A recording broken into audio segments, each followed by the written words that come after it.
It's a great honor to have the Prime Minister and the Crown Prince of Bahrain. That's a fancy two titles, I want to tell you. I don't know if I'd rather be the Prime Minister or the Crown Prince. I think I'd take the Crown Prince. And very importantly, your son, your beautiful son, who has a great reputation. You know that. Thank you, Mr. President. Great reputation as a smart, hardworking guy. So it's good to say hello to you. Congratulations. We've had a tremendous relationship, I have personally, with Bahrain over the years, and has been a fantastic ally. And anything they needed, we helped them, and anything we needed, they helped us. And we're going to be talking about a lot of different things, including the most perfect military maneuver that anybody's seen probably in 50 years, which took place a few weeks ago in Iran, knocked out their entire potential nuclear capacity. And it was obliterated. You know, I used that term. They said, well, maybe that's too much. I said, no, it turned out it was more than obliterated. They can't go back. And we're just really going to talk about some things, including trade. We're going to be discussing trade. We do a lot of trading with Bahrain. And we're going to have lunch after this, but we'll take some questions. At first, I'd like to ask the Crown Prince to say a couple of words. And he also has a father who's living and well and doing fantastically, as I understand it. He is. And somebody who's respected all over the Middle East and all over the world. And thank you very much for being here. Thank you, Mr. President. Thank you, one and all. It is indeed a great honor to be here on this fine morning to put into action the relationship that exists between our two countries. We will be discussing security issues, we'll be discussing trade and investment, which is very important. We're very happy to be announcing $17 billion worth of deals that are coming to the United States. And this is real. This isn't... it's real money. These aren't fake deals. These are real deals. They don't have to borrow the money. We don't have to borrow it. It's coming in. And it only builds upon a legacy that we're very proud of. We have had a relationship in the civil side between our two countries since 1893 and formally since 1948. So may it long continue, and we look forward to many, many more years of productive partnership. Thank you, Mr. President. We will have you that. Honor us. We will have that indeed. Well, many good years, and I'd say right now is your top year, and we appreciate the investment. It's a great. We left, as you know, Saudi Arabia. We were just there, Saudi Arabia, and Qatar was so great.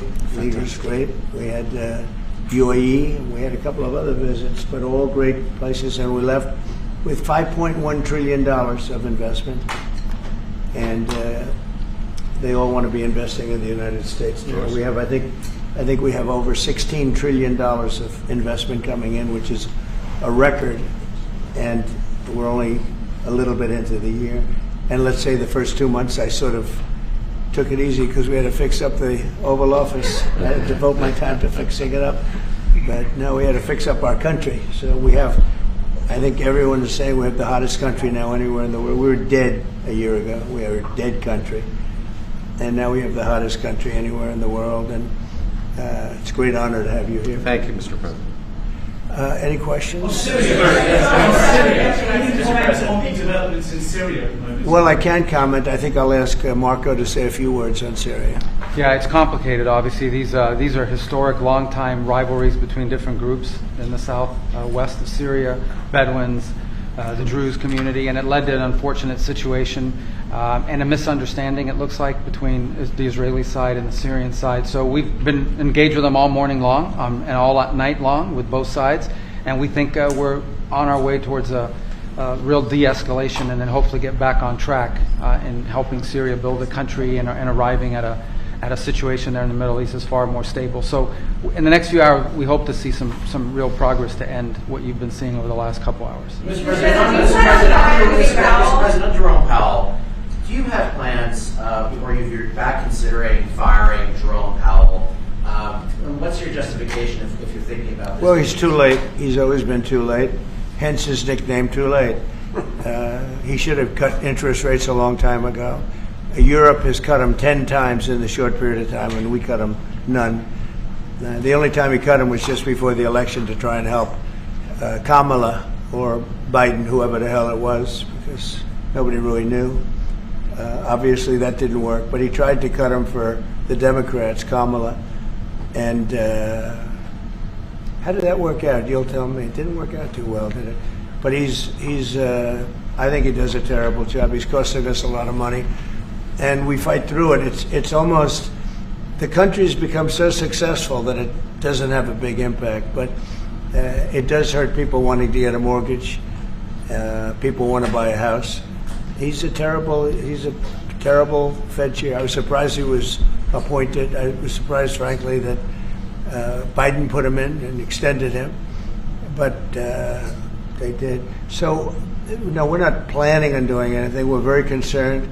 He's doing a little renovation for $2.5 billion of the Fed, building a renovation, and they have a close to $900 million cost overrun.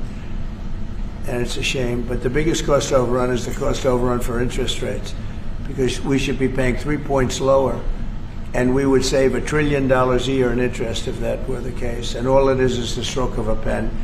And that goes for his board too, because his board is not doing the job, because they should try and rein this guy in. So he's doing a lousy job, but no, I'm not talking about that. Fortunately, we get to make a change in the next, 8 months or so. And we'll pick somebody that's good, and we'll pick somebody. I just want a fair job. We want to see lower interest rates. Our country deserves it. We're making a lot of money. We're doing great as a country. We have no inflation, record stock market, record business, record everything. Everything's a record now. We had the worst inflation in history under Biden, and now we have almost no inflation. We've done a great job, and we should have the interest rates cut. So you were saying the other day that Scott Bessent, you're so happy with the Treasury that he's not your top option to replace Jerome Powell, whenever that may be, whenever you decide what you want to do with him. No, Scott's doing a very good job. I'm very happy with Scott, which I'd rather keep him.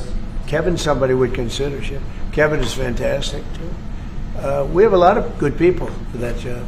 It's not a tough job, to be honest. Assuming you're smart, it's not a tough job. If you're a dummy, then I guess it's a tough job. But it might be one of the easiest jobs I've ever seen. And now on top of it, he's building a close to $3 billion little nest egg for himself. He's not doing the right job.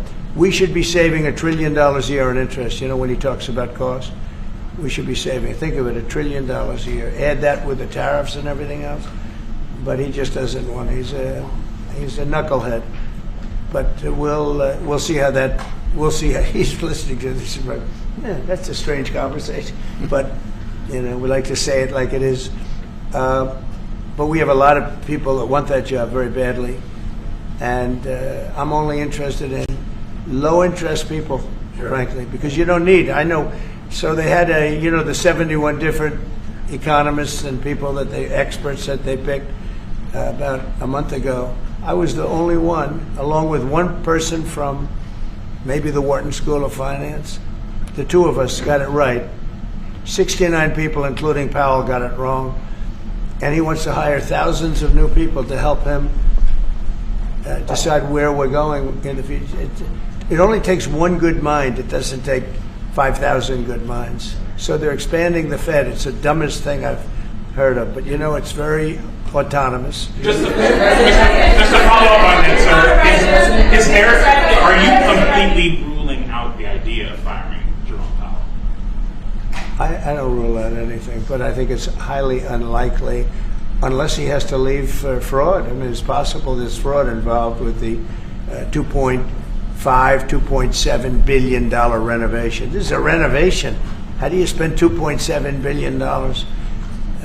And he didn't have proper clearance, et cetera, et cetera. So that's going on. So there could be something to that, but I think he's not doing a good job. He's got a very easy job to do. You know what he has to do? Lower interest rates.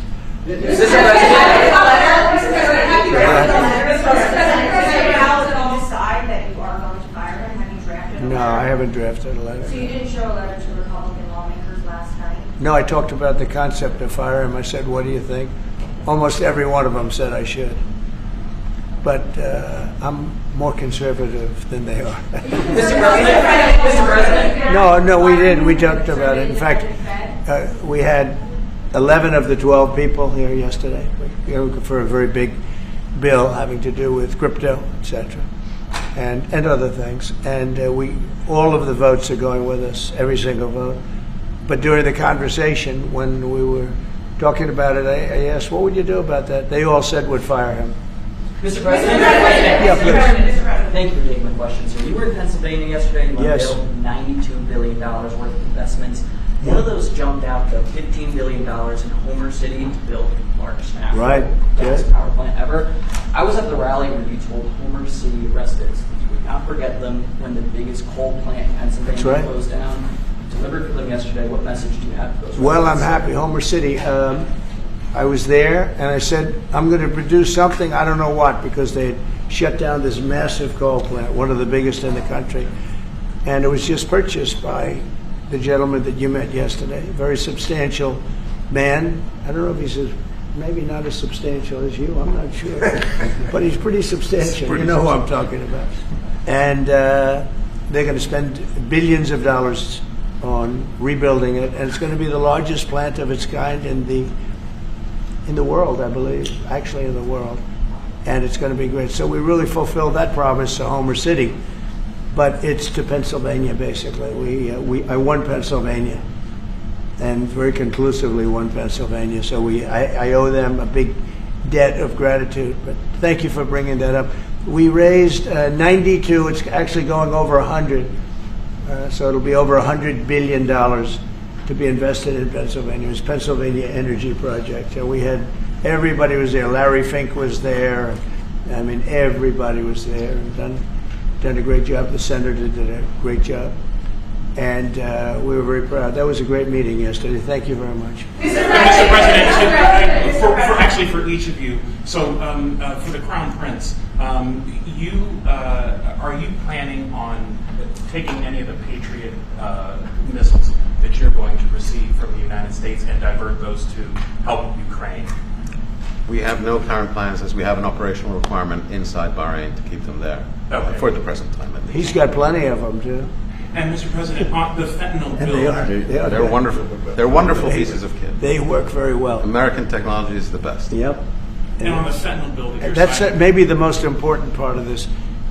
He has his choice of everything, and we make the best military equipment by far in the Bar world. none. There's nothing close, right? Bar none. Yeah. Thank you. and on the fentanyl bill that you're signing today, do you hope that that's going to restart law enforcement cooperation with China on getting the fentanyl? Yeah, I think China's been helping out. I mean, it's been a terrible situation for many years with fentanyl, but since I came here, we're talking to them, and they're making big steps. They're also, as you know, being penalized. You know that, right? They're being penalized with tariffs because of the fentanyl, but they want to do something. We'll see what happens. Mr. President. Go ahead, please. Thank you, Mr. President. An American from Tampa was beaten to death, was killed by Israeli settlers in the West Bank. His family has been calling on you to help prosecute his killers. Are you going to do that, the American from Tampa? Yeah, your first sentence is really. Go ahead. An American citizen from Yeah. Tampa, Florida, has been killed in the West Bank. His family has been asking you to prosecute him. Are you going to help? You know about Yeah, this. well, so first of all, have you seen yesterday, Ambassador Huckabee has asked the Israelis to conduct an investigation. We want to get all the information about who was involved. We protect all American citizens anywhere in the world, especially if they're unjustly murdered or killed. So we're gathering more information, but I hope you saw yesterday Ambassador Huckabee in Israel asked the Israeli authorities to produce an investigation and concrete information about who was responsible for his murder. They're reporting that tomorrow. We have a meeting on it. They're going to be reporting that to me. Yeah. Do you think that the Gulf area now is more secure, and do you believe that a negotiation with Iran is necessary at this stage? Well, I definitely believe that the volatility of the situation has been reduced. And we didn't know where it was going to go on the Sunday. We were very glad when we found out on the Monday. Let me put it that way. And should the Iranians want to negotiate, I believe the ball's in their court. That is the true reality of where we stand today. They are the ones that stand to benefit from a negotiation. And they do. They want to negotiate. they want to negotiate badly.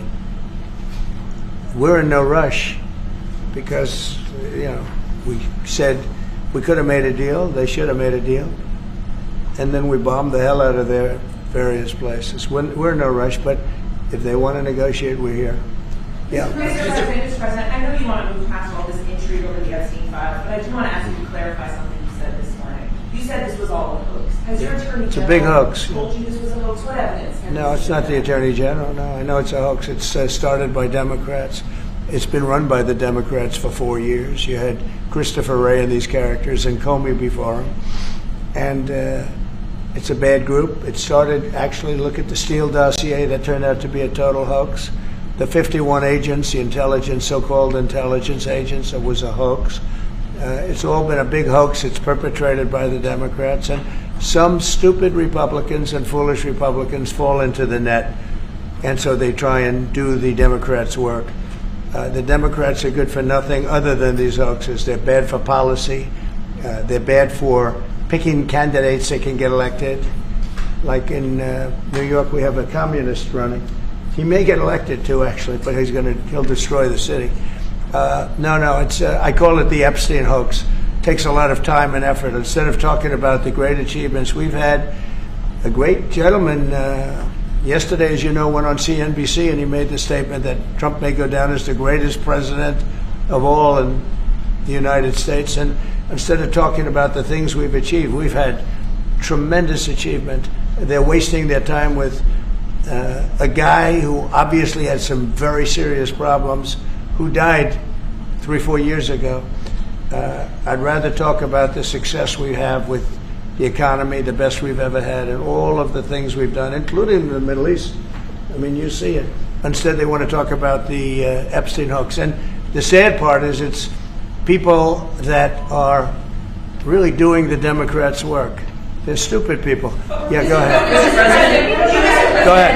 Mr. President, there's lots of reports coming into this meeting that you planned on firing Fed Chair Jay Powell. Is that right? Those are reports, but they're not true. So what would be useful to know, are you committed to picking someone from the outside? Are you going to interview? I have so many people that want that job. I have people that I've known a long time. They're calling me, begging for the job.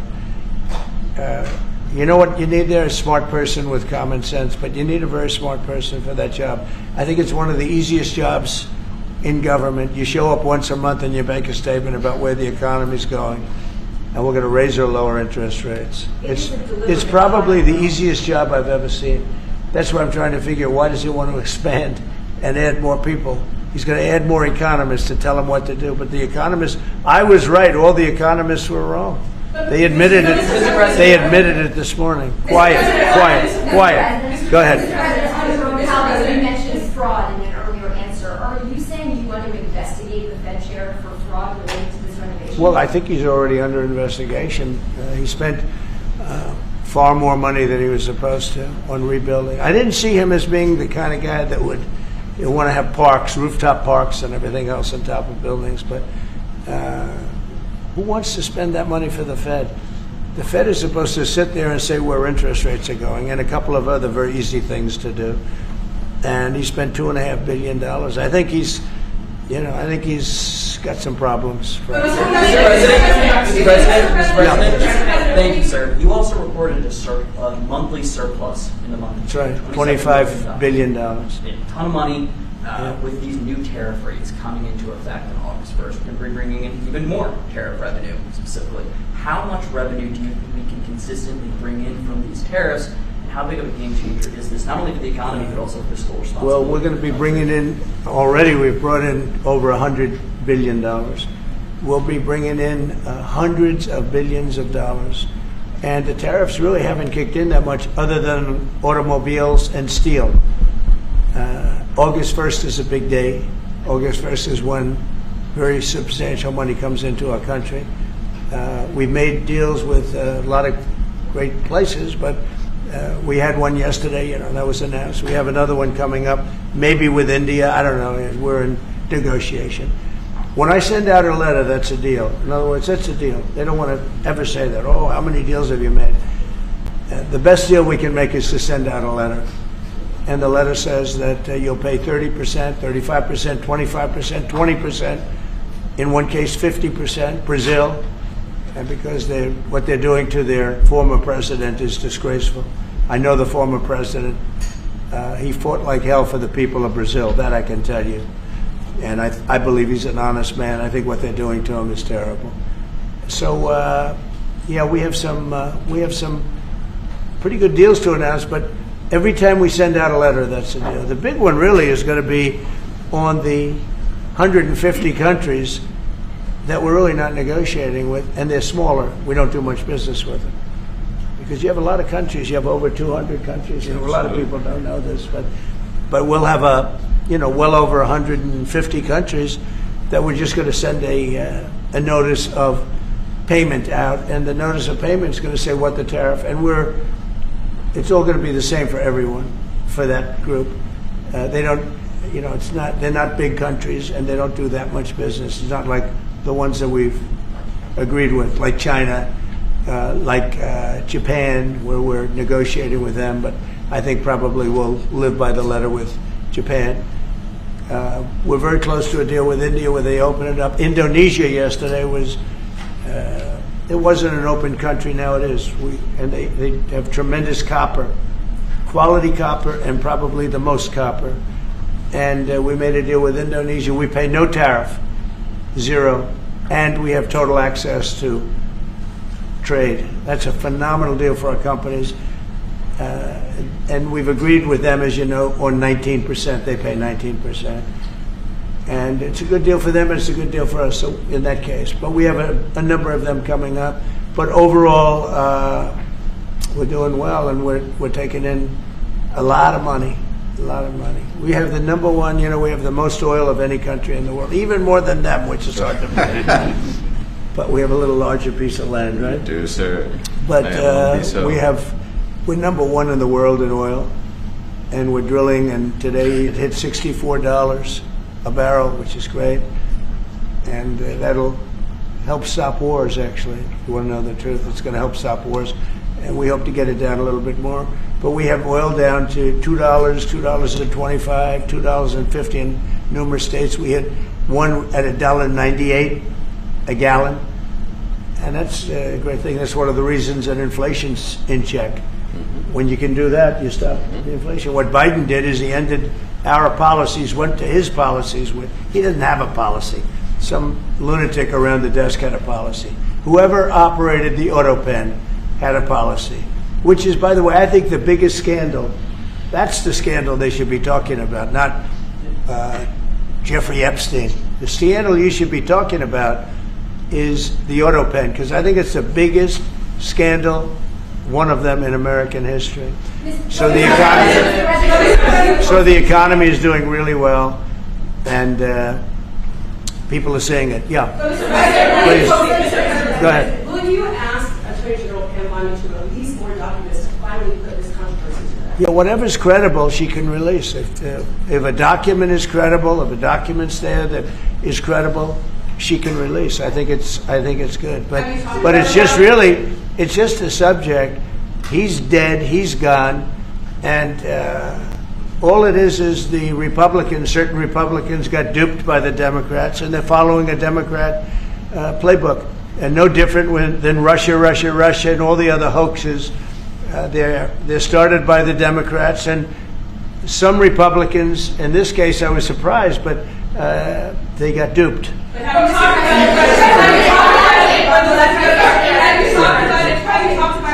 Go ahead. President, first of all, you were under high-ranking officials, whether it's been your FBI director or Hamad, they have made some inconsistent statements in the past. Well, I don't know. I can't speak about him, but I can say that Pam Bondi, I really think that she's done very good. She says, I gave you all the credible information, and if she finds any more credible information, she'll give that too. What more can she do than that? I mean, honestly, what more can she do? And we do have bigger problems. We have problems with millions of illegal people that came in here, and they're killers and murderers. We have 11,888 murderers that were allowed into our country by Biden, sleepy Joe Biden, stupid Joe Biden. He allowed him into our country. And you know what? We got to do something about it. She's got a lot of things she's working on. And, it's very sad that somebody can be waylaid, just get waylaid. But I think she's doing a great job, personally. Go ahead. In your session this morning, you mentioned past supporters when you were talking about the airtime issue. Does that mean that you're effectively disowning any supporters? No, but I lost a lot of faith in certain people. Yeah, I lost because they got duped by the Democrats. The Democrats are good for nothing. They've done a terrible job. They almost destroyed our country. If I didn't get elected, all these numbers you're hearing about, they found $25 billion and another 25 is coming in and hundreds of billions of dollars is pouring into our country. And we just got the biggest tax cut in history. We just got the biggest regulation cuts in history. There'll be no tax on tips. There'll be no tax on Social Security. There'll be no tax on overtime. There'll be no tax on so many other things. You're allowed to deduct your interest from a car payment. That's never happened before. You borrow interest. You borrow money to buy a car if the car is made in America. And by the way, factories are being built all over America. Car factories, AI factories. But you get a deduction on your interest. Nobody ever thought of that before. It never happened before. And, these are the things that they should be talking about. The big, beautiful bill is one of the greatest pieces of legislation ever in this country. And the Democrats have nothing to combat it. So they say, oh, it's death. Oh, that's good. And then they give it to the fake news, which is you and a few others. And the fake news talks about the bill is death. The bill is actually life.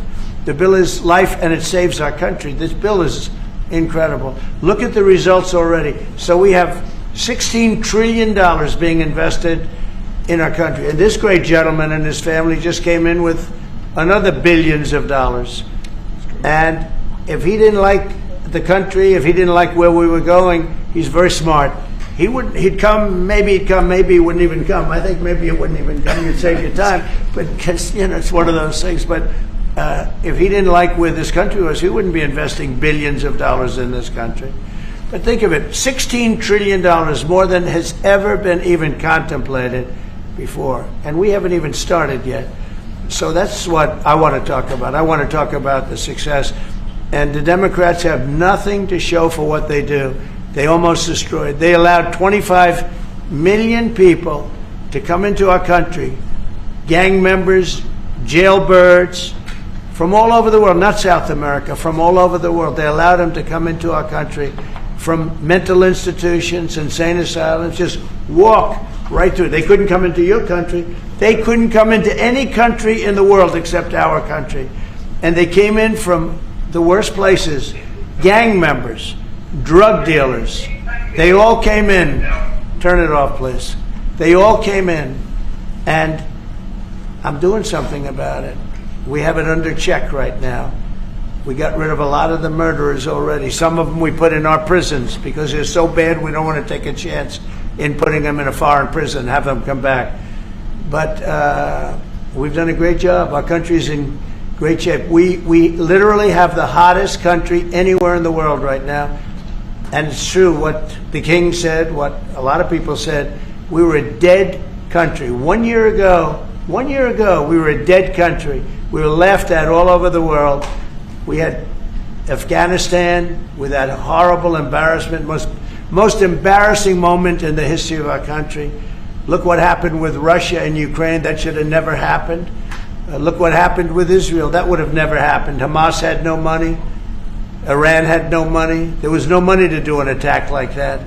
All these things that happened that wouldn't have happened if you had good leadership. And that's what you should be talking about. Thank you very much, everybody.